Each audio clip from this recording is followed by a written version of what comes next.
Good morning बच्चों। आज के इस वीडियो सेशन में हम लोग फ्रेजल वर्ब की बात करेंगे। ये फ्रेजल वर्ब आपके आने वाले परीक्षाओं के लिए काफी इंपॉर्टेंट साबित होगा। ये जो फ्रेजल वर्ब आप जो देख रहे हैं, अभी तो ये वर्ब है, इसके साथ अभी हमें प्रीपोजिशन या एडवर्ब पार्टिकल लगाना होगा। जैसे कि आप जानते हैं कि फ्रेजल वर्ब क्या होता है। किसी वर्ब के साथ प्रीपोजिशन का जोड़ देना या एडवर्ब पार्टिकल का जोड़ देना, ये फ्रेजल वर्ब होते हैं। जो आपको यहाँ जो नजर आ रहे हैं ना, इसमें केवल वर्ब है, इसमें अभी प्रीपोजिशन या एडवर्ब पार्टिकल नहीं जोड़ा गया है, वो हम जोड़ेंगे। ठीक है, तो ये फ्रेजल वर्ब के जो ये वीडियो सेशन होंगे आपके आने वाले परीक्षा के लिए काफी इंपॉर्टेंट हो। ये तो फ्रेजल वर्ब को हल करने में मदद करेंगे ही, साथ साथ ये फ्रेजल वर्ब आपको प्रीपोजिशन वाले प्रॉब्लम को भी हल करने में काफी मदद करेंगे। प्रीपोजिशन में भी बहुत सारी ऐसी बातें होती हैं जो वर्ब से जुड़ी हैं और उनको प्रीपोजिशन की जरूरत पड़ती है। तो अगर आपका फ्रेजल वर्ब का पार्ट यदि सही है तो आपको वो जो हिस्सा है, जो प्रीपोजिशन का जो वर्ब रिलेटेड जो प्रॉब्लम्स हैं, उनको हल करने में आपको काफी मदद मिलेगी। तो चलिए इस वीडियो सेशन की शुरुआत करते हैं हम अपने पहले फ्रेजल वर्ब एक्ट से। देखिए, एक्ट का क्या मतलब होता है। एक्ट का तो मतलब चाहे कुछ भी हो, अभी हमें फ्रेजल वर्ब के रूप में देखना है। ठीक है ना, तो आज का हमारा जो फर्स्ट फ्रेजल वर्ब है वो है act up.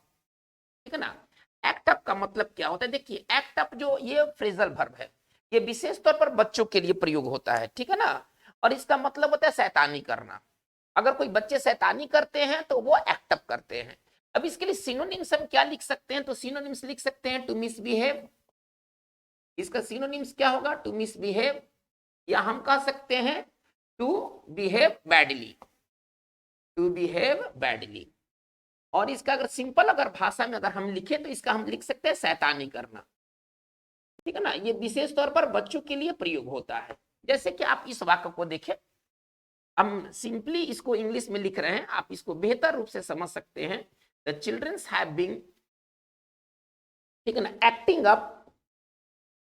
Acting up since morning. कोई व्यक्ति किसी को कह रहा है, ठीक है ना, कि द चिल्ड्रन हैव बीन या the kids have been acting up since morning. इसका हिंदी क्या हुआ कि जो बच्चे हैं वो सुबह से ही, है ना, वो शैतानी कर रहे हैं, उदंडता पूर्वक व्यवहार कर रहे हैं। चलिए, तो एक्ट अप का मतलब हुआ शैतानी करना, उदंडता पूर्वक व्यवहार करना। चलिए, हमारा जो नेक्स्ट है फ्रेजल वर्ब के रूप में हम लोग देखेंगे बैक। देखिए, बैक का मतलब क्या होता है। बैक से कई तरह के फ्रेजल वर्ब बने हैं, लेकिन इस वीडियो सेशन में हम लोग लेके चलेंगे बैकआउट। देखिए, बैकआउट का मतलब क्या होता है, मुकर जाना। ठीक है ना, उस चीज को नहीं करना, पीछे हट जाना। पीछे हटना के लिए सबसे जो कॉमन वर्ड इस्तेमाल होता है, ठीक है ना, वह विथड्रॉ। अगर आप कहीं से अगर विथड्रॉ करते हैं, यानी कि आप उसको करने से मुकर जाते हैं, आप पीछे हट जाते हैं। चलिए, फ्रेजल वर्ब है, बैकआउट फ्रेजल वर्ब है। फ्रेजल वर्ब का जवाब फ्रेजल वर्ब से। तो इसके लिए एक वर्ड होता है पुल आउट। अगर आप पुल आउट करते हैं तो आप वहां से मुकर जाते हैं, आप उसको नहीं करते हैं। तो इसका हिंदी होता है पीछे हटना, अगर सिंपल भाषा में कहें, अथवा मुकर जाना किसी चीज को करने से। चलिए, जैसे आप इस वाक्य को देखें,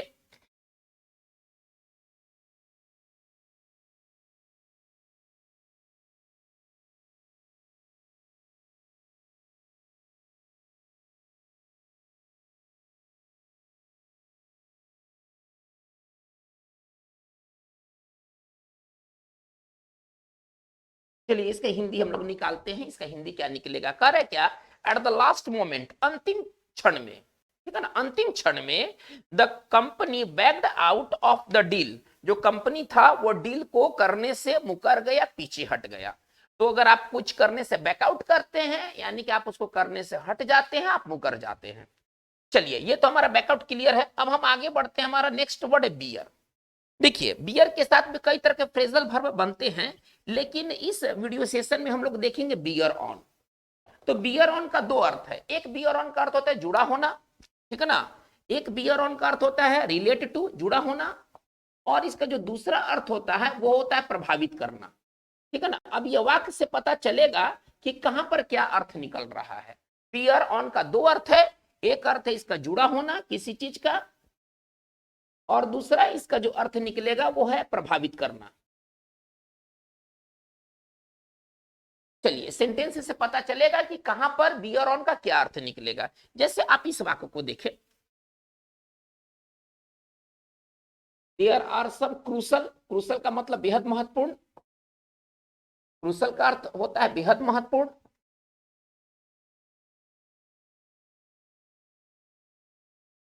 इशूज, ठीक है ना, इसका हिंदी क्या निकलेगा कि कई बेहद महत्वपूर्ण मुद्दे हैं, है ना, ठीक है ना, दैट, ठीक है ना, बियर ऑन, ठीक है ना, बियर ऑन पीपल्स इंटरेस्ट। चलिए इसका हिंदी पहले हम लोग देखते हैं, इसका हिंदी क्या निकलेगा। कह रहा है क्या कि कई ऐसे महत्वपूर्ण मुद्दे हैं, इशूज का मतलब मुद्दा, ठीक है ना, इशूज का मतलब मुद्दा। तो कह रहा है क्या कि कई ऐसे बहुत महत्वपूर्ण मुद्दे हैं जो कि लोगों के हित से जुड़े हैं। अब यहाँ पर प्रभावित करने का अर्थ नहीं होगा, यहाँ जुड़ा होने का अर्थ होगा, ठीक है ना, यहाँ पर बियर ऑन का अर्थ होता है जुड़ा होना, और यहाँ इंटरेस्ट का मतलब हो जाएगा हित। चलिए तो ये वाक्य से पता चल जाता है कि कहां पर किसका अर्थ क्या निकलेगा। जैसे आप इस वाक्य को देखें तो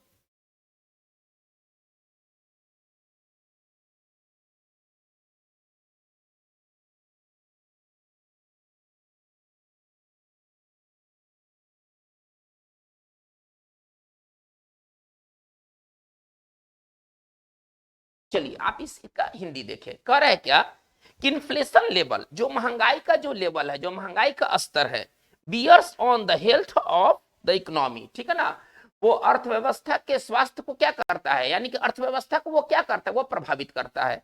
जो महंगाई की जो सीमा है, जो महंगाई का जो दर है, ठीक है ना, जो महंगाई का लेवल है, वो अर्थव्यवस्था को क्या करता है, प्रभावित करता है। तो यहां पर बियर ऑन का अर्थ क्या निकलेगा, प्रभावित करना। तो ये वाक्य से क्लियर हो जाएगा कि कहां पर किसका अर्थ क्या निकल रहा है। तो बच्चों ये बहुत इंपॉर्टेंट है। एक्ट अप, शैतानी करना, बैक आउट, मुकर जाना। बी और ऑन का दो अर्थ है, रिलेट टू, जुड़ा होना, और दूसरा इसका अर्थ है अफेक्ट, प्रभावित करना।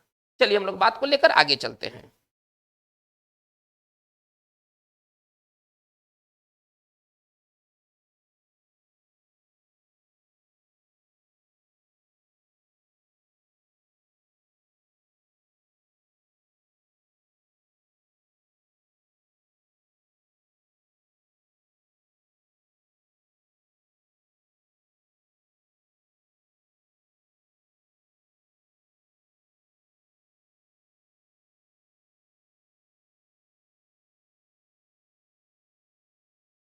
हमारा जो नेक्स्ट जो फ्रेजल वर्ब है वो है ब्लास्ट। ठीक है, ब्लास्ट के साथ क्या होता है, हमें ब्लास्ट के साथ क्या यूज करना है, तो ब्लास्ट ऑफ होता है। हमारा जो अगला जो फ्रेजल वर्ब है वो है ब्लास्ट ऑफ। ठीक है, ब्लास्ट ऑफ का मतलब क्या होता है, किसी रॉकेट या अंतरिक्ष यान, स्पेस क्राफ्ट का उड़ान भरना। मतलब ब्लास्ट ऑफ का मतलब क्या होता है, अगर सिंपल भाषा में कहें तो इसका अर्थ होता है उड़ान भरना। ये किसी रॉकेट या स्पेस क्राफ्ट के लिए इस्तेमाल आता है, इस्तेमाल होता है। ठीक है ना, इसका जो सरल हिंदी होगा वो होगा उड़ान भरना। चलिए इसके लिए हम कैसे तोड़ के लिख सकते हैं, टू लिव द ग्राउंड। ठीक है ना, इसके लिए सिंपल अगर हम भाषा में लिखें तो टू लिव द ग्राउंड। ठीक है ना, अगर कोई चीज ब्लास्ट ऑफ होता है तो वो उड़ान भरता है। जैसे आप इस वाक्य को देखें,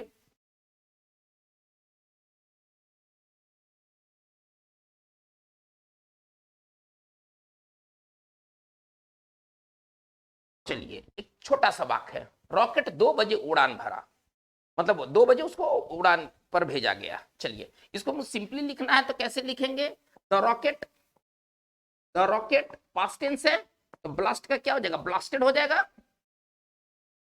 ब्लास्टेड ऑफ, 2 बजे की बात है, एट 2 o'clock। हम बात को आगे लेके चलते हैं। ब्लास्ट के बाद हमारा अगला वर्ड है बोल्स्टर। देखिए बोल्स्टर के साथ हमें अप लगाना है, बहुत इंपॉर्टेंट ये फ्रेजल वर्ब है, बहुत इंपॉर्टेंट। हमें लेके चलना बोल्स्टर अप। देखिए बोल्स्टर का मतलब क्या होता है, बोल्स्टर का मतलब होता है प्रोत्साहित करना। अगर आप किसी को बोल्स्टर करते हैं, आप उसको इंकरेज करते हैं, आप उसको मजबूत करते हैं, ठीक है ना, तो इसका जो सिनोनिम्स क्या होगा, अगर सिनोनिम्स की बात करते हैं तो बोल्स्टर अप का मतलब होता है इंकरेज, सपोर्ट, ठीक है ना, साथ देना, उसको प्रोत्साहित करना।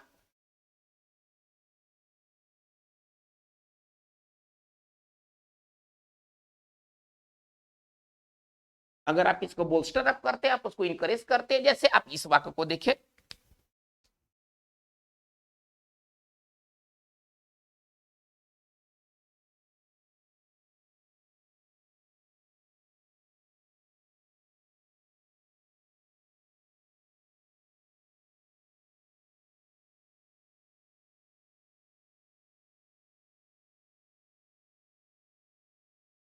इस वाक्य को देखते हैं क्या कर रहा है। कोच ने खिलाड़ियों के मनोबल को बढ़ाने की कोशिश, ठीक है ना। चलिए, अब इसको बढ़ाने का मतलब है कि उनको प्रोत्साहित करने का सेंस है, ठीक है। चलिए, तो हम इस वाक्य को कैसे लिखेंगे, द कोच, चलिए कोशिश किया, इसके बाद वर्ब बनाएंगे ट्राइड, कोशिश किया, क्या करने का कोशिश किया, बढ़ाने का, मतलब प्रोत्साहित करने का, टू बोस्टर अप। कैसे लिखेंगे, बढ़ाने के लिए क्या वर्ड हम लोग लेके चल रहे हैं, बोस्टर अप, ठीक है।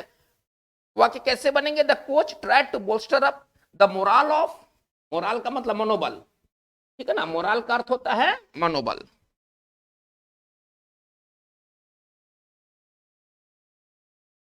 चलिए, तो हमारा ये बोस्टर अप क्लियर हो गया, ठीक है ना। बोस्टर अप, अगर आप कोई चीज को करते हैं, आप उसको मजबूत करते हैं, आप उसको एक तरह से हेल्प करते हैं, ठीक है, तो बोस्टर अप बहुत इंपॉर्टेंट ये फ्रेजल वर्ब है। चलिए, ब्रेक, हमें लेके चलना है ब्रेक अवे, ठीक है ना, हमें लेके चलना है ब्रेक के साथ, अवे लेके चलना है। ब्रेक के साथ भी कई तरह के फ्रेजल वर्ब हैं, लेकिन हमें लेके चलना है ब्रेक अवे, ठीक है। चलिए, बाकी जो फ्रेजल वर्ब है, कहेंगे सर इसके साथ ब्रेक के साथ दूसरे फ्रेजल वर्ब हम कैसे देखेंगे, तो इसी चैनल पर, जो आप चैनल यूएस वर्चुअल कैंपस आप देख रहे हैं, आप इसके प्लेलिस्ट में चले जाइए। प्लेलिस्ट में जाने के बाद ना आपको फ्रेजल वर्ब नाम का एक, आपको ये प्लेलिस्ट में आपको एक जगह मिलेगा, उसमें इन सभी चीजों से संबंधित, जो कि मैं डील नहीं कर रहा हूं, तो उनसे संबंधित फ्रेजल वर्ब उसमें मौजूद है। आप उन फ्रेजल वर्ब को वहां से आप देख सकते हैं। तो जो फ्रेजल वर्ब उसमें जिक्र नहीं किया गया है, वही फ्रेजल वर्ब का यहां जिक्र हो रहा है। बाकी जितने भी फ्रेजल वर्ब हैं जिनके बारे में आप सोच रहे हैं कुछ, तो एक बार आप उन वीडियोस को जरूर देख लें, आपको जरूर फायदे मिलेंगे। तो चलिए, हम लोग चलते हैं ब्रेक अवे। ब्रेक अवे का मतलब क्या होता है, इसका मतलब होता है सुरक्षा से अथवा जेल से भाग जाना। मतलब ब्रेक अवे का मतलब भाग जाना, आप ऐसे समझिए। ब्रेक अवे का मतलब क्या होता है, टू स्केप। ब्रेक अवे का अर्थ होता है टू स्केप, भाग जाना, बच के निकल जाना। खासतौर पर जेल या सुरक्षा के लिए यह ज्यादातर इस्तेमाल होता है, ठीक है ना। कोई व्यक्ति सुरक्षा से भाग गया, जेल से भाग गया, तो इसका हिंदी होता है भाग जाना, सुरक्षा अथवा जेल से।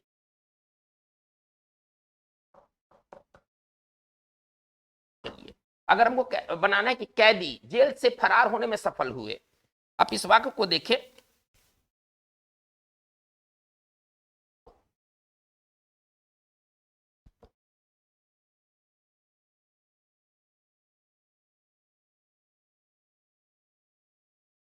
चलिए, इसको अब हमें डील करना है, कैसे करेंगे। द प्रिजनर्स, कैदी के लिए क्या लिखेंगे, द प्रिजनर्स,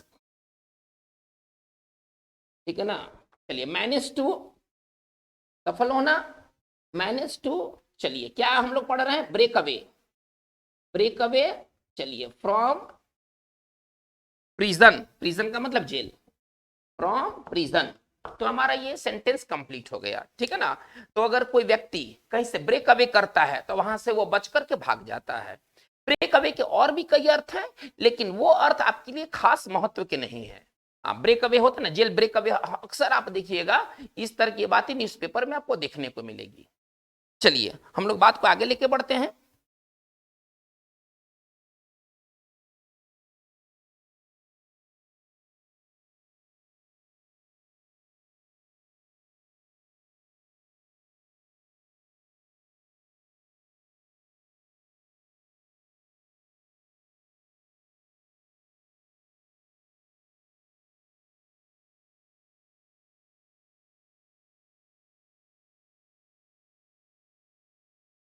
देखिए, अब हमारा जो नेक्स्ट जो फ्रेजल वर्ब है वह ब्रश, ब्रश इन ऑन होता है, ठीक है ना। ब्रश इन ऑन का मतलब क्या होता है, अगर आप किसी चीज को ब्रश इन ऑन करते हैं, तो इसका मतलब हुआ है कि आप उसको ब्रश, जैसे क्या ब्रश मुंह धोते हैं, ब्रश करते हैं, तो दांत को तरोताजा करते हैं, ठीक है ना।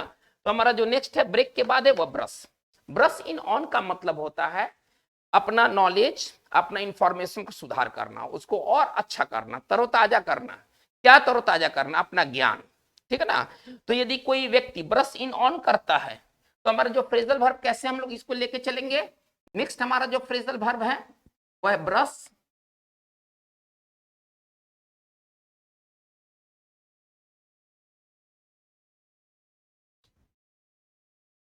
सॉरी, ब्रश इन ऑन नहीं, ब्रश अपॉन, ठीक है ना। ब्रश अपॉन का मतलब क्या होता है, इंप्रूव करना, सुधार करना, खासतौर पर अपना नॉलेज, खासतौर पर अपना ज्ञान। तो इसका साइनो क्या होगा? इंप्रूव। ब्रश अप ऑन का मतलब होगा इंप्रूव, सुधार करना। और विशेष तौर पर अपना ज्ञान अथवा सूचना। जैसे आप इस वाक्य को देखें,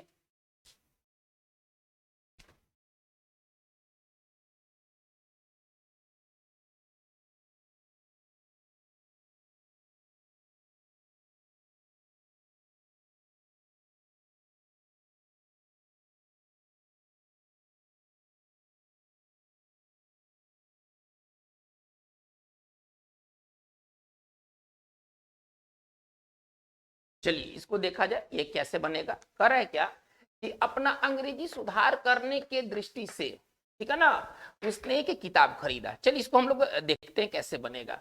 चलिए तो पहले इसको हम इस तरह से लिख सकते हैं, विथ अ व्यू टू, चलिए के उद्देश्य से, ठीक है ना, विथ व्यू टू क्या?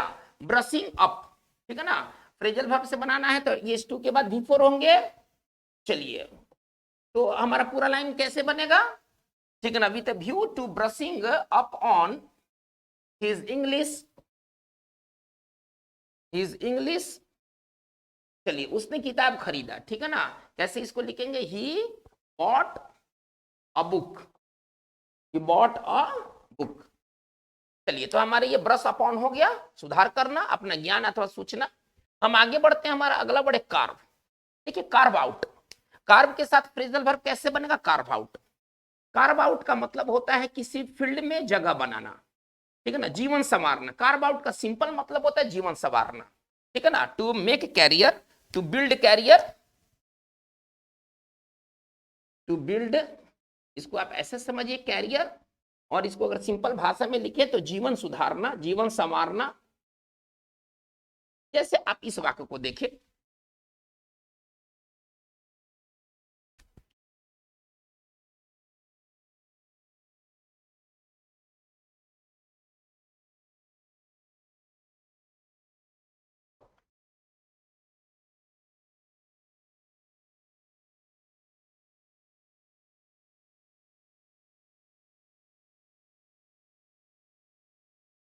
चलिए एक इस वाक्य को देखा जाए, एक एक्टर के तौर पर उसने अपना स्थान बनाया कहीं पर, किसी जगह पर, ठीक है ना।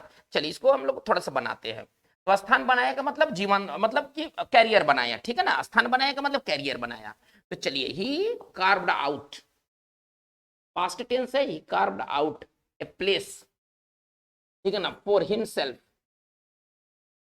चलिए इस प्लेस के जगह पर एक और भी बहुत बढ़िया वर्ड है, नीस।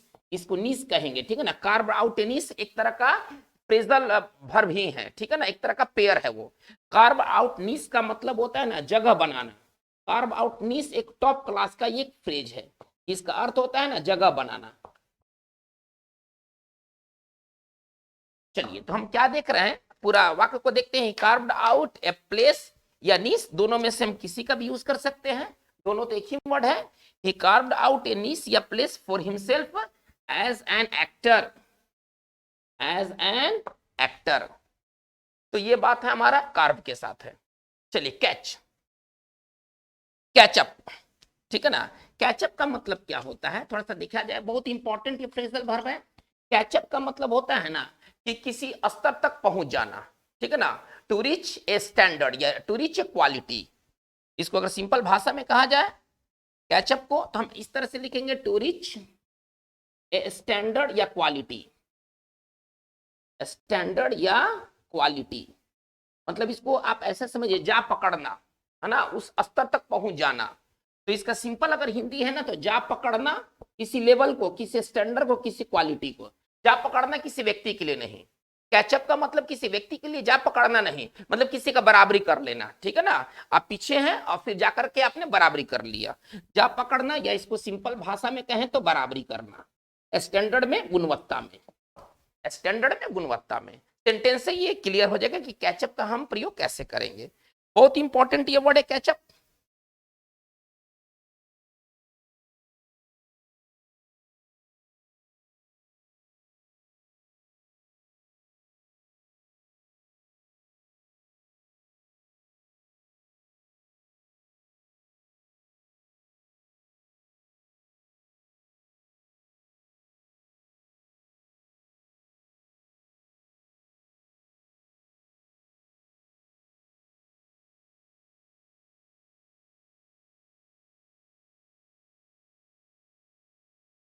इस वाक्य को देखा जाए बेहतर तरीके से आपको कैचअप समझ में आ जाएगा।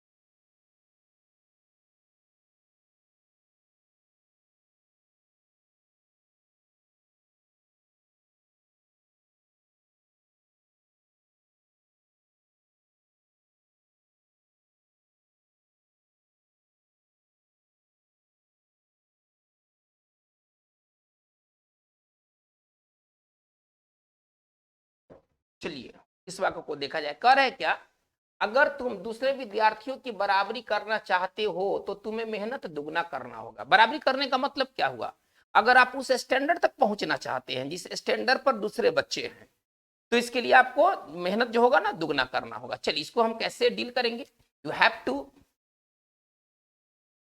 टू चलिए डबल योर लेबर। चलिए तुम्हें अपने मेहनत को दुगना करना होगा।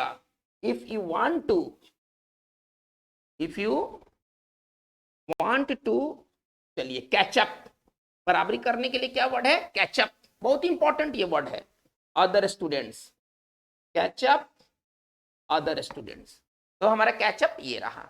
चलिए हम लोग आगे बढ़ते हैं, हमारा जो नेक्स्ट वर्ड है वो चेकआउट, ठीक है ना। चेकआउट बहुत इंपॉर्टेंट है, नंबर 10 में हम लोग हैं और अभी चेकआउट देखते हैं। चलिए चेकआउट का मतलब क्या होता है ना, होटल छोड़ देना, ठीक है ना। होटल छोड़ देने के लिए ना चेकआउट करते हैं, चेक के साथ हम लोग आउट लेकर चलेंगे। चेकआउट का मतलब होता है to leave the hotel, hotel छोड़ना।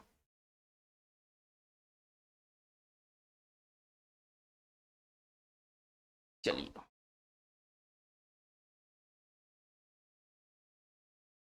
अगर आप होटल को चेकआउट करते हैं तो आप उसको छोड़ते हैं।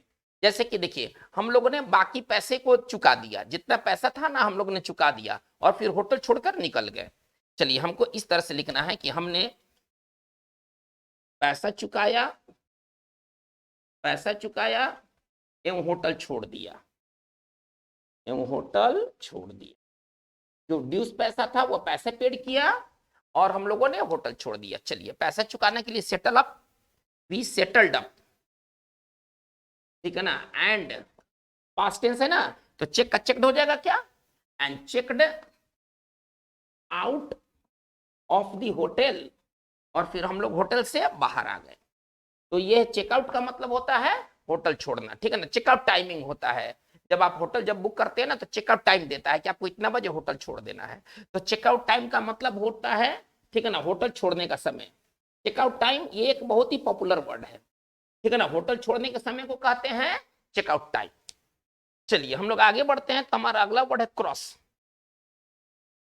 चलिए हम लोग आगे बढ़ते हैं, क्रॉस। देखिए क्रॉस आउट, चलिए क्रॉस आउट का मतलब क्या होता है, किसी गलती, अगर कोई गलती हो जाती है तो लकीर खींचकर काटना, ये क्रॉस आउट होता है। अगर आप क्रॉस आउट करते हैं तो क्रॉस थ्रू भी होता है। क्रॉस आउट के जगह पर हम ऐसे भी लिख सकते हैं क्रॉस थ्रू, थोड़ा ध्यान दिया जाए, क्रॉस आउट के जगह पर लिखा जा सकता है क्रॉस थ्रू। ये दोनों से ये बात बन सकता है। तो इसका मतलब होता है कि गलत चीज को ना लकीर खींच करके काट देना। हम कैसे लिखेंगे, to draw a line, to draw a line through mistake, through mistake, to draw a line through mistake, यानी कि लाइन खींचकर गलती काटना। चलिए इसको देखा जाए कि कैसे इसका यूज होगा।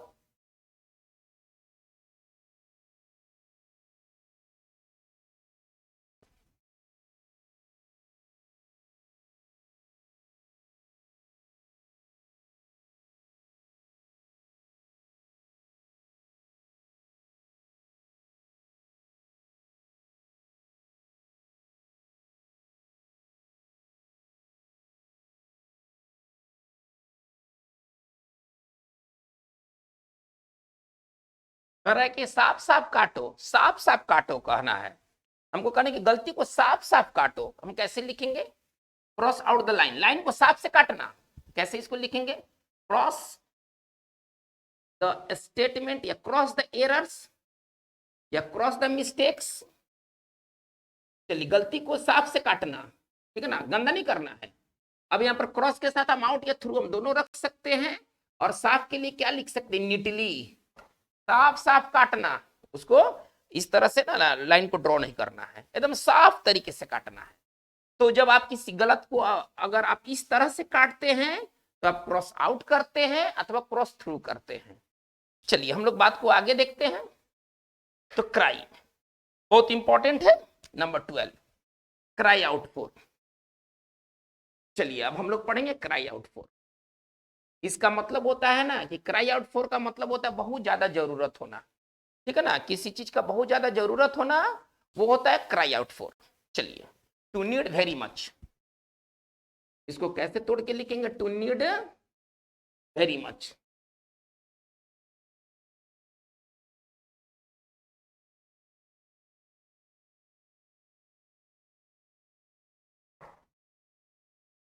देखिए, पार्टी इलेक्शन में हार गई है, अब पार्टी को बहुत ज्यादा जरूरत है परिवर्तन की, सुधार की बहुत ज्यादा जरूरत, इंटरनल आंतरिक सुधार की बहुत ज्यादा जरूरत है। पार्टी तो इलेक्शन में बुरी तरह से हार गई है, हमको ऐसे लिखना है।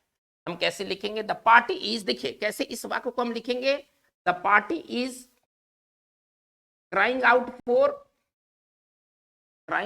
For drastic reforms. ड्रास्टिक मतलब व्यापक, ड्रास्टिक अर्थ आप ऐसे समझिए व्यापक, बहुत ज्यादा, reforms after electoral defeat, after electoral defeat, यानी कि पार्टी की चुनाव में काफी मतलब इसकी डिफीट्स हुई हैं, अब इसके बाद पार्टी को बहुत ज्यादा जरूरत है सुधार की, ठीक है ना। तो ये क्राई आउट फॉर। चलिए हम लोग आगे बात को लेकर चलते हैं। तो हमारा वर्ड है फेस, फेस अप टू। हमारा जो नेक्स्ट जो है ना वो फ्रेज है, कैसे हम लोग पढ़ेंगे? Face up to. Face up to का मतलब क्या होता है? सामना करना, मुसीबत का, कठिनाइयों का सामना करना, ठीक है ना। To acknowledge, to admit, to confront. बढ़िया, इसका साइन होगा कन्फ्रंट। कन्फ्रंट का मतलब होता है सामना करना, भागना नहीं, उस चीज से भागना नहीं। चलिए हमको कहना है कि चलो परिस्थिति का सामना करें, डरने की जरूरत नहीं है, डरने की जरूरत नहीं है, परिस्थिति का सामना करना चाहिए। कैसे कहेंगे? Let's face up to the situation. Situation जो कुछ भी हो उसका सामना करें। Don't be afraid of it, और इससे डरे नहीं। Don't be afraid of it, और इस चीज से हम लोग डरे नहीं, परिस्थिति का सामना जम के करें। चलिए, तो ये फेस अप टू का मतलब होता है सामना करना। चलिए हम लोग बात को आगे लेके चलते हैं। नंबर 14, देखिए नंबर 14 में क्या है? Fall, fall through. Fall through का मतलब क्या होता है? कि कोई चीज का नहीं हो पाना, ठीक है ना, कोई चीज का नहीं हो पाना, नहीं हो सकना, ये फॉल थ्रू होता है, ठीक है ना। इसके लिए हम लिख सकते हैं टू फेल टू अकर, नहीं हो पाना, ठीक है ना, टू फेल टू अकर, नहीं हो पाना। बस सिंपल भाषा में समझिए, यदि कोई चीज फॉल थ्रू होता है तो वो चीज नहीं हो पाता है। चलिए सेंटेंस देखा जाए कैसे लिखेंगे? Our plan, our plan. Fall का पास्ट टेंस फेल बनाना चाहते हैं, fell through at the last minute, at the last minute, अंतिम मिनट में, अंतिम मिनट में हमारा प्लान फेल हो गया, है ना, अंतिम मिनट में प्लान हमारा फेल हो गया। Our plan fell through at the last minute. चलिए, तो ये फॉल थ्रू की बातें हो गई।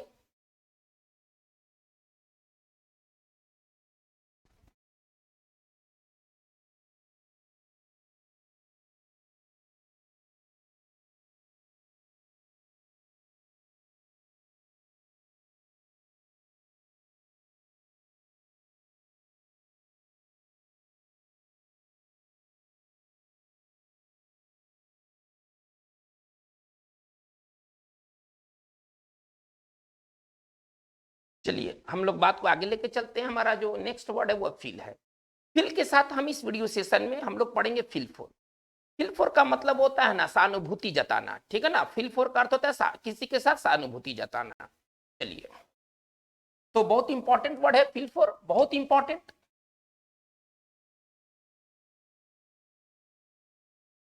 फिल फोर का मतलब होगा, है ना, इसको हम ऐसे लिख सकते हैं, फिल पीटी फोर। देखिए फ्रेजल वर्ब का जवाब फ्रेजल वर्ब से, फिल पीटी फोर, ठीक है ना। अगर आप किसी से फिल पीटी फोर करते हैं, आप उस पर तरस खाते हैं, सहानुभूति दिखलाते हैं, बी सॉरी फोर। देखिए हम कैसे इस्तेमाल कर रहे हैं, थोड़ा इसको समझने की कोशिश कीजिए। फ्रेजल वर्ब का जवाब फ्रेजल वर्ब से, ठीक है ना। चलिए इसके लिए हिंदी क्या हो जाएगा, इसके लिए हिंदी हो जाएगा सहानुभूति जताना, सहानुभूति रखना। देखिए ये तो आप समझ रहे हैं कि अर्जेंटीना विश्व कप फुटबॉल जीत गया है, फीफा जीत गया है, लेकिन दुनिया की सहानुभूति जो है वो फ्रांस के टीम के साथ है।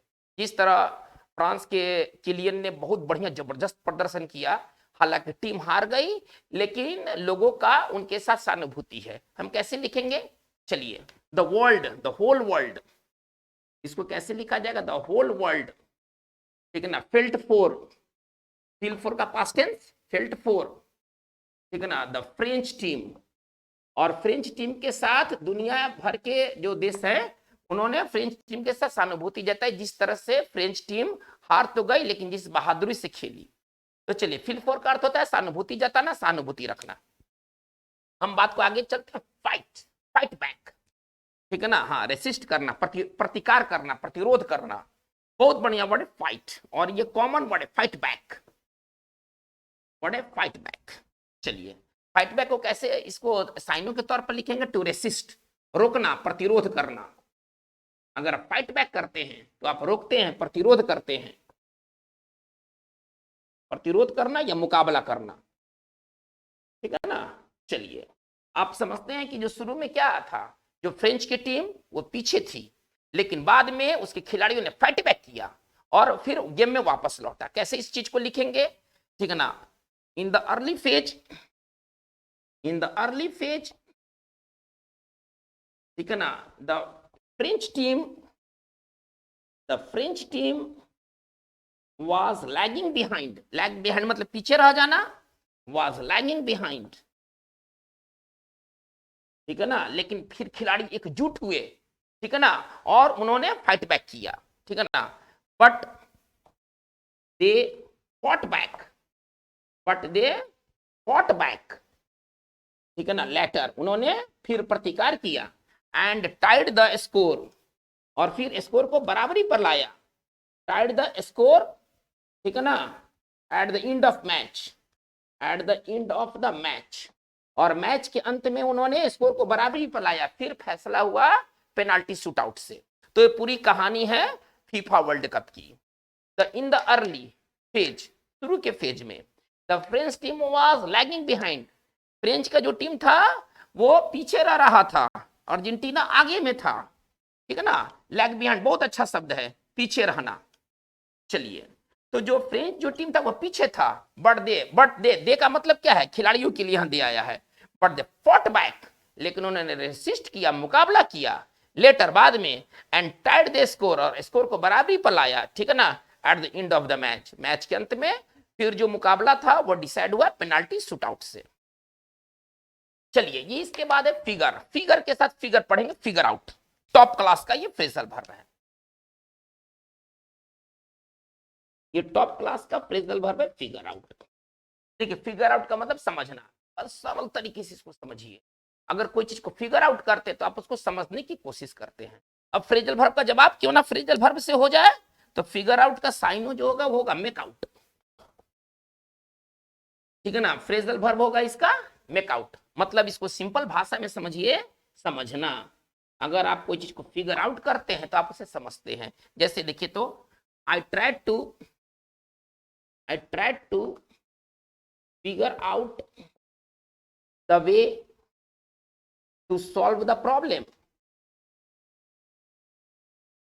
to solve the problem, इसका हिंदी क्या निकलेगा, चलिए इसका हिंदी ये निकलेगा कि मैं एक रास्ता, एक उपाय मैं समझने की कोशिश कर रहा था, है ना, प्रश्न को हल करने के लिए, ठीक है। तो I tried to figure out, figure out अगर आप कोई चीज को करते हैं तो आप उसको समझने की कोशिश करते हैं। आप क्या समझने की कोशिश करते हैं, कोई उपाय, कोई सॉल्यूशन, तो आप उसको फिगर आउट करते हैं। मेकआउट का भी वही अर्थ होता है, ठीक है ना। मेकआउट भी एक बहुत बढ़िया ये फ्रेजल वर्ब है। तो अगर आप कोई चीज को मेकआउट करते हैं आप उसे समझते हैं। तो चलिए ये हमारा फिगर आउट क्लियर है।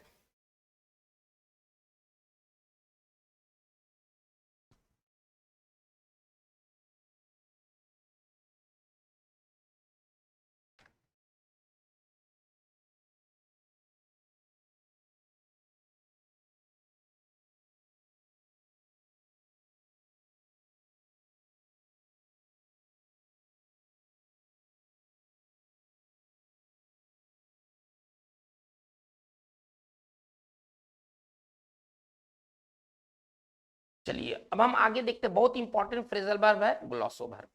देखिए अगर आप कोई चीज को ग्लॉस ओवर करते हैं तो आप उसको ढकते हैं, छिपाने की कोशिश करते हैं, और खास तौर पर कोई बात आप उस बात को प्रकट नहीं होने देना चाहते हैं, ठीक है ना। अगर आप कोई चीज को ग्लॉस ओवर करते हैं तो आप उसको छिपाते हैं, और इसका अपोजिट क्या होगा, बढ़ा चढ़ाकर पेश करना। बहुत अच्छा वर्ड है एग्जाजरेट। अगर आप कोई चीज को एग्जाजरेट करते हैं, आप उसे बढ़ा चढ़ाकर पेश करते हैं, तो ग्लॉस ओवर बहुत इंपॉर्टेंट वर्ड है। चलिए चलते हैं नंबर 18 की ओर।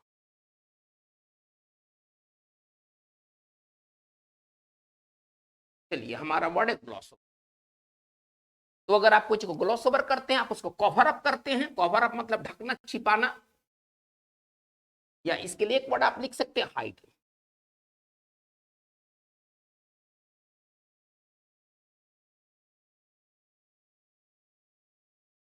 चलिए सीमा रेखा पर क्या हो रहा है, सरकार अभी जानकारी नहीं दे, और विपक्ष का आरोप है कि सरकार सीमा रेखा पर हो रही चीजों को ढकने की कोशिश कर रही है। ऐसा कोई वाक्य है। चलिए सच्चाई से हमें कोई लेना देना नहीं है, हम जस्ट आपको समझाने के लिए एक उपाय का काम कर रहे हैं, ठीक है। चलिए, तो सरकार पर आरोप है कि वो सीमा रेखा के जो सिचुएशन है, जो ग्रेव सिचुएशन है, जो गंभीर स्थिति है, उसको छिपाने की कोशिश कर रही है, ऐसा विपक्ष आरोप लगा रहा है। तो इसको अगर कहा जाए कि सरकार पर ठीक है ना, सीमा रेखा के स्थिति को छिपाने का आरोप है।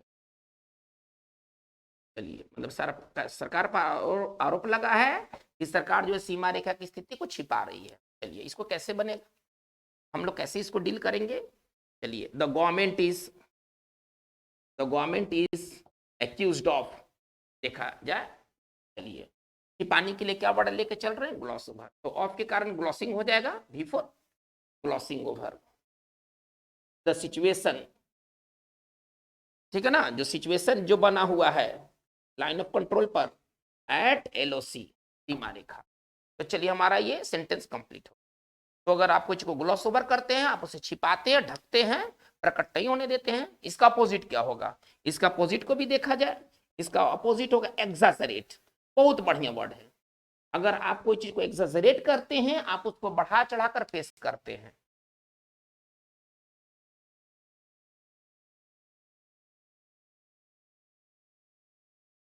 बढ़ा चढ़ाकर पेश करना। आगे आते हैं ग्रैब।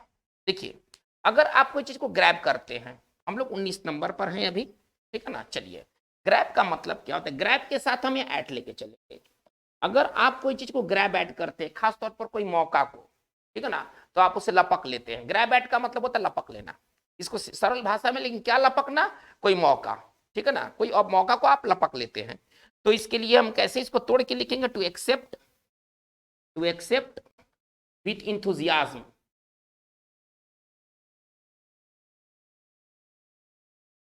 और इसका सरल अगर हिंदी कहें तो इसका सरल हिंदी होगा लपक लेना।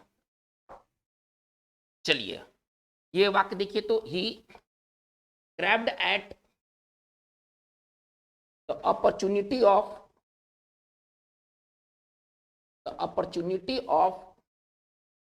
Working with a multinational company,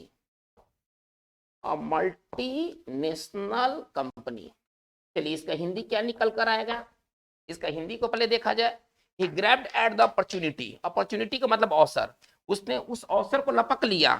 अवसर किस चीज का था, of working with A multinational company, एक बहुराष्ट्रीय कंपनी में काम करने का उसको जो मौका मिला, ठीक है ना, उस मौके को उसने क्या कर लिया, दोनों हाथों से स्वीकार कर लिया। सरल भाषा में कहें तो लपक लिया। तो चलिए ये ग्रैब एट का मतलब ये रहा।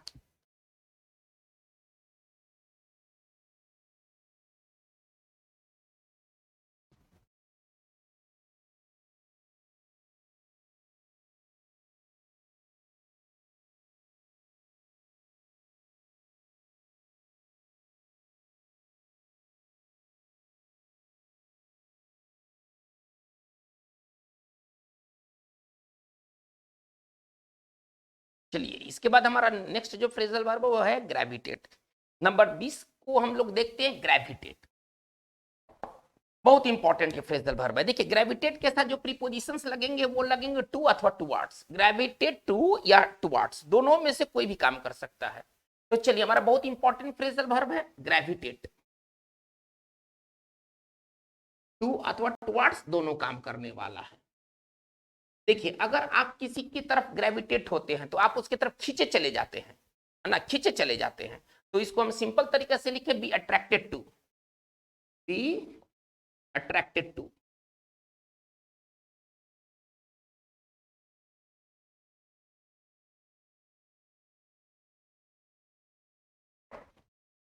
देखा जाए इसे सेंटेंस,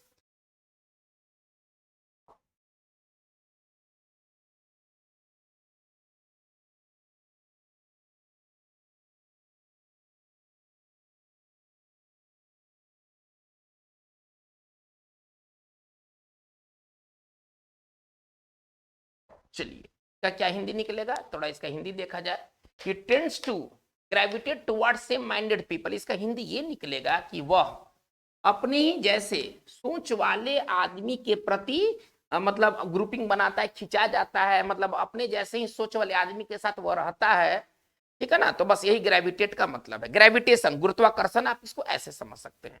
गुरुत्वाकर्षण का मतलब खींचने से संबंधित है। तो वो किस तरह के लोगों के साथ रहना पसंद करता है, किस तरह के लोगों के साथ कंपनी बनाता है, तो वे लोग जो उसके तरह ही सोचते हैं, है ना, सेम माइंडेड पीपल। तो चलिए ग्रेविटेट टुवर्ड्स का मतलब ये है। चलिए हम लोग आगे बढ़ते हैं। तो 21 में है हैमर। देखिए हैमर का मतलब क्या होता है, कोई प्लान, ठीक है ना, कोई एग्रीमेंट को बना लेना, ये हैमर होता है, ठीक है ना। बहुत इंपॉर्टेंट है ये, न्यूज़पेपर में आपको अक्सर देखने को मिलेंगे हैमर आउट। जो फ्रेजल वर्ब है वह है हैमर आउट। तो चलिए हैमर आउट का मतलब क्या होता है, to discuss, to discuss a plan, है ना, एटसेट्रा। मतलब कोई योजना, है ना, योजना अथवा कोई एग्रीमेंट, समझौता बना लेना, कर लेना,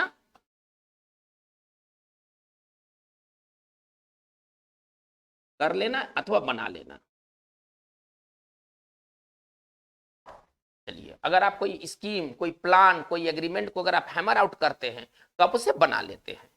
चलिए बहुत इंपॉर्टेंट है, जैसे कि देखिए बोथ पार्टीज, बोथ पार्टीज, ठीक है ना, हैमर आउट, हैमर आउट, ठीक है ना, एन एग्रीमेंट, एन एग्रीमेंट। चलिए इसका हिंदी क्या है कि जो दोनों पक्ष थे वो एक एग्रीमेंट पर पहुंच गए, उन्होंने एक एग्रीमेंट आपस में बना लिया। वाक को और आगे तक खींचा जा सकता है लेकिन मैं उसकी जरूरत नहीं समझ रहा हूं। तो अगर आप कोई प्लान, स्कीम या आप कोई योजना को हैमर आउट करते हैं तो आप उससे डिस्कस करते हैं, आप उसे बना लेते हैं, ठीक है ना। हैमर आउट का मतलब यही है। चलिए 22 में चलते हैं। तो वर्ड है आइडल। आइडल अवे होता है, ठीक है ना। इसके साथ फ्रेजल वर्ब क्या बनेगा, आइडल अवे। मतलब होता है समय नष्ट करना, समय बर्बाद करना, ठीक है ना। इसके लिए हम कैसे लिखेंगे, टू स्पेंड टाइम, समय नष्ट करना, समय बिताना।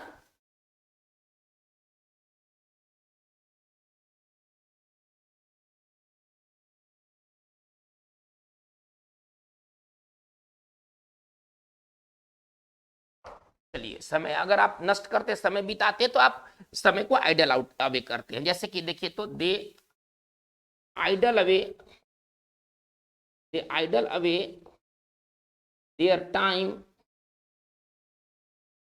ठीक है ना, वाचिंग टेलीविजन, वाचिंग टेलीविजन। इसका हिंदी क्या निकलेगा, इसका हिंदी निकाला जाए कि वे अपना समय कैसे स्पेंड करते हैं टीवी देख करके, मतलब अपने समय को बर्बाद करते हैं, ठीक है ना, कोई सिग्निफिकेंट काम नहीं करते हैं और वो टीवी देखते हैं। चलिए तो ये आइडल अवे का मतलब होता है समय बर्बाद करना, समय पास करना कुछ ना करते हुए।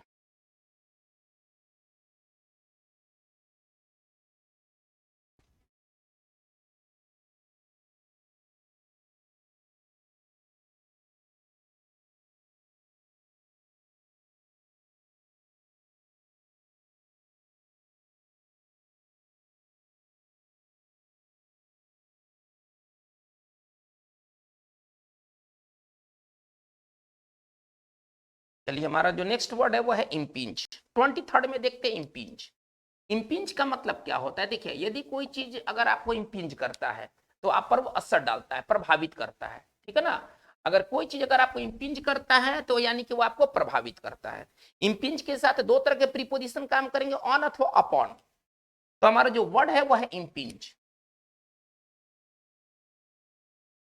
इंपिंज ऑन अथवा इंपिंज अपॉन, हम दोनों में से किसी का इस्तेमाल कर सकते हैं। और इसका हम साइनो कैसे लिखेंगे? टू अफेक्ट, प्रभावित करना।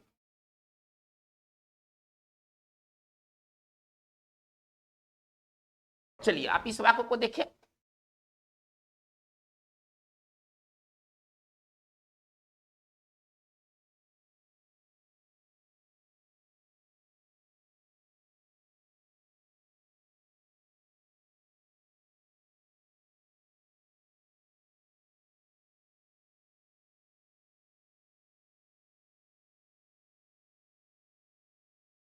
चलिए इसका हिंदी क्या निकलेगा, थोड़ा इसका हिंदी समझा जाए।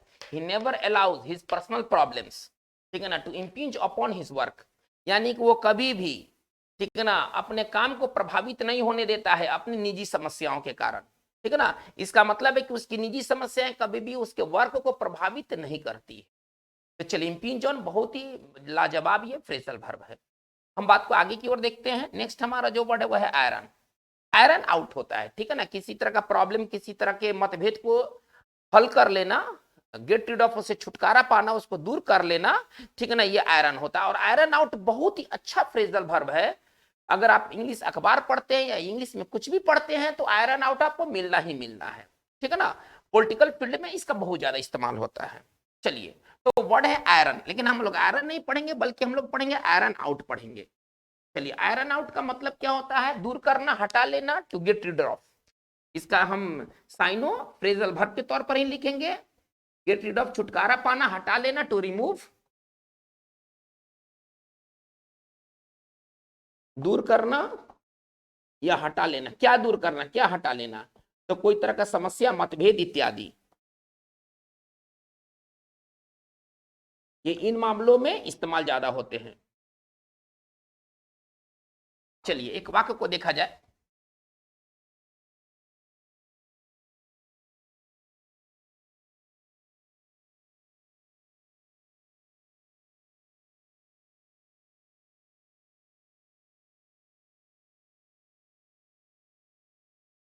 चलिए क्या कर रहा है, उन्होंने अपने मतभेदों को दूर कर लिया।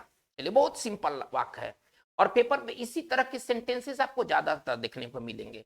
इसको कैसे लिखेंगे? दे, चलिए दूर करने के लिए क्या वर्ड हम लोग देख रहे हैं? Iron out. तो पास्ट टेंस है, आयरन आयरन आउट हो जाएगा। चलिए आपने मतभेद को, देयर डिफरेंसेस, डिफरेंसेस का मतलब यहां मतभेद होगा। चलिए तो ये वाक्य कंप्लीट हो गया, they iron out their differences. Number आते हैं 25, लैप्स। चलिए बहुत ही टॉप क्लास का ये वर्ड है, ठीक है ना। लैप्स इनटू, हम ऐसे पढ़ेंगे, केवल लैप्स नहीं पढ़ेंगे, लैप्स इनटू यानी कि बदतर स्थिति में चले जाना। अगर आप किसी स्थिति में लैप्स इनटू होते हैं और खराब स्थिति में आप चले जाते हैं, ठीक है ना, तो बहुत ही टॉप क्लास का ये फ्रेजल वर्ब है, लैप्स इनटू, ठीक है ना। तो हम इसको कैसे लिखेंगे? To pass into a worse situation, to pass into a worse situation, बदतर स्थिति में चले जाना।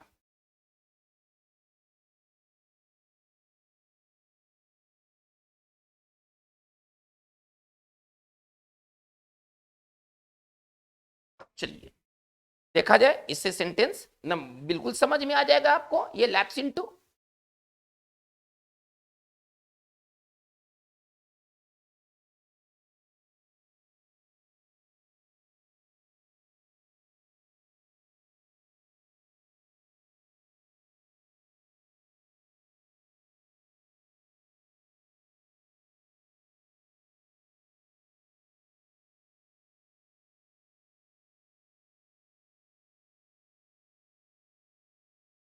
चलिए इसको थोड़ा सा देखा जाए।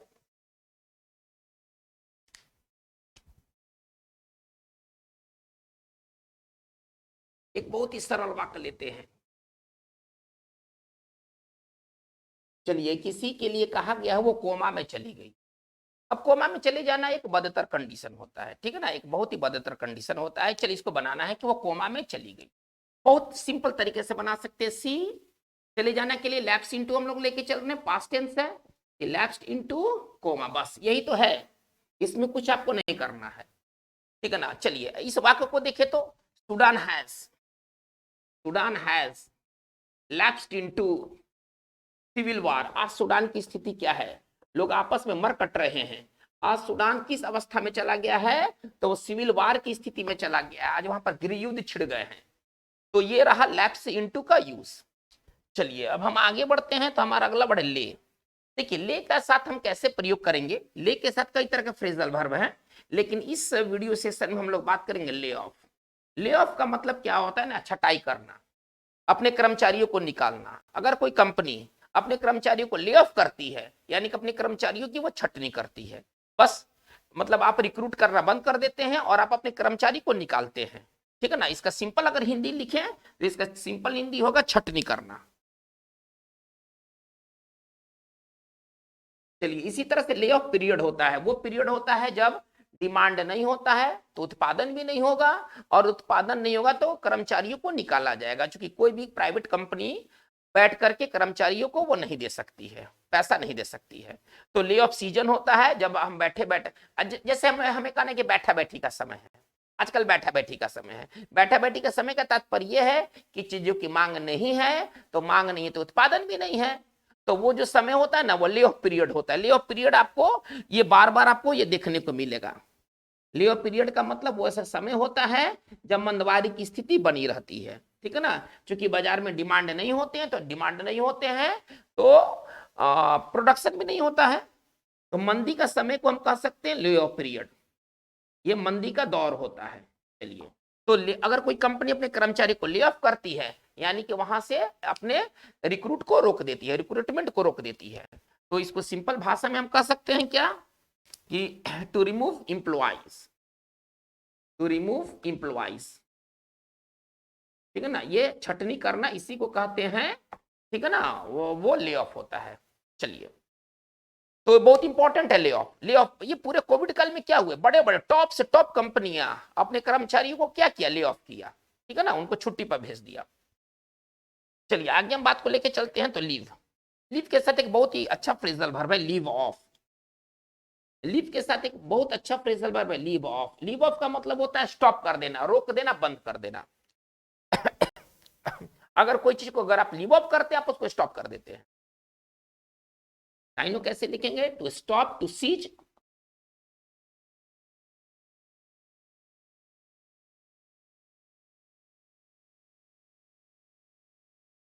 चलिए अगर हमें आप इस सेंटेंस से आप इसको समझ सकते हैं।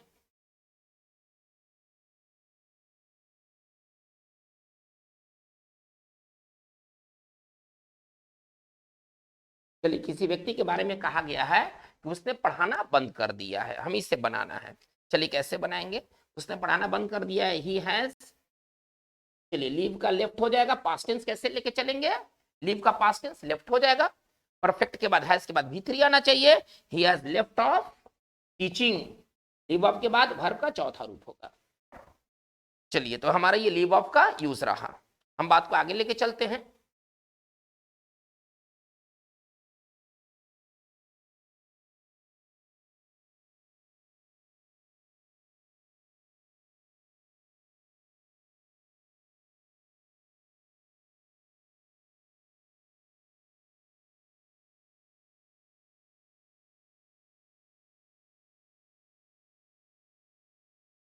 चलिए हमारा जो नेक्स्ट है वो है लीव। लीव अप टू होता है ना खरा उतरना, उम्मीद पर खरा उतरना, ठीक है ना। लीव अप टू का मतलब होता है उम्मीद पर खरा उतरना। हमारा जो नेक्स्ट फ्रेजल वर्ब है ये 28 नंबर है। बहुत इंपॉर्टेंट, बहुत इंपॉर्टेंट, ये सब यूज के आने वाले हैं, कोई भी आपका मेहनत बेकार नहीं जाएगा। लीव अप टू, चलिए लीव अप टू का मतलब होता है to maintain a standard, to maintain a standard.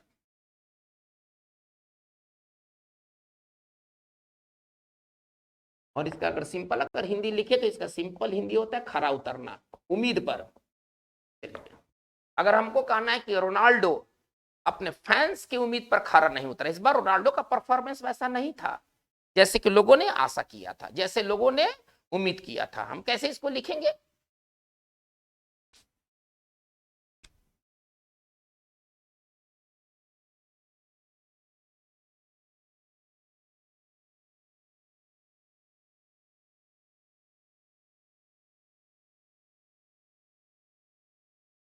चलिए ये वाक्य देखा जाए, रोनाल्डो लोगों की उम्मीद पर खरा नहीं उतरा। इसको कैसे बनाएंगे? Ronaldo fail to live up to fans. Fans मतलब यहां उसके जो प्रशंसक थे, और उम्मीद के लिए वर्ड क्या रखेंगे? एक्सपेक्टेशन। Fans expectation. चलिए ये हमारा ये सेंटेंस कंप्लीट हो गया। लाइव अप टू का मतलब होता है खरा उतरना किसी की उम्मीद पर। उम्मीद के लिए एक्सपेक्टेशन का मतलब उम्मीद। चलिए हम लोग बात को आगे लेके चलते हैं। तो हमारा नेक्स्ट जो फ्रेजल वर्ब है वो है लॉर्ड। चलिए लॉर्ड इट ओवर, रौब जमाना, रौब गांठना। हम इसको इस तरह से पढ़ेंगे, लॉर्ड इट ओवर, ठीक है ना। इसका सिंपल अगर साइन लिखा जाए तो इसका साइन होगा डोमिनेट। इसका साइन होगा डोमिनेट। इसको अगर सिंपल अगर हिंदी लिखा जाए तो इसका हिंदी होता है रौब जमाना, रौब गांठना। चलिए आप इस वाक्य को देखिए, he is a bossy man. He is a bossy man, बड़ा हुक्म देने वाला आदमी है। यदि कोई मैन यदि बॉसी आदमी है तो बड़ा हुक्म जमाता है। एंड वांट्स टू चलिए Lord it over his junior staff. और वो अपने से जूनियर स्टाफ पर क्या रौब गांठना चाहता है, रौब जमाना चाहता है। चलिए वो एक बहुत बॉसी आदमी है और वो अपने जूनियर स्टाफ पर वो रौब जमाना चाहता है। तो ये था लॉर्ड इट ओवर। चलिए अब हमारा अगला वर्ड है ऊज आउट, मतलब चूना टपकना। इसको सिंपल भाषा में कहेंगे चूना टपकना। अगर कोई चीज ब्लड अगर घाव से अगर ऊज आउट करता है तो वहां से वो चूता है, टपकता है। टू फ्लो, इसको सिंपल भाषा में कहें टू फ्लो, और इसका हिंदी कहें तो चूना या टपकना। चूना या टपकना, हमें कहना कि घाव से खून चू रहा है, घाव से खून टपक रहा है। कैसे लिखेंगे? ब्लड इज ओजिंग आउट, नहीं, blood is Ojing out from the wound.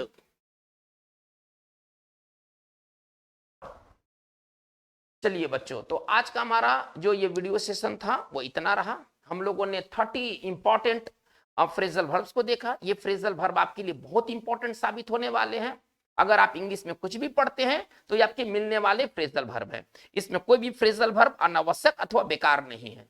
अगर आप प्रीवियस पेपर बनाएंगे आपको ये सभी के सभी फ्रेजल वर्ब मिलने वाले हैं। तो आज की बात बस इतना ही। हमारा आगे का फ्रेजल वर्ब का सिलसिला जारी रहेगा, जो कि आगे आने वाले एग्जाम्स में काफी हेल्पफुल साबित होगा। अगर आप नए हैं तो आप इस चैनल को जरूर सब्सक्राइब कर ले। बाकी के फ्रेजल वर्ब देखने के लिए आप इसी चैनल यूएस वर्चुअल कैंपस के प्लेलिस्ट में जाएं। वहां पर आपको फ्रेजल वर्ब नामक एक आपको बॉक्स मिलेगा, जाकर के आप शेष है ना इससे जो बचे हुए जो फ्रेजल वर्ब है आप वहां पर कंसल्ट कर सकते हैं। आज की बात बस इतना ही। Thank you very much.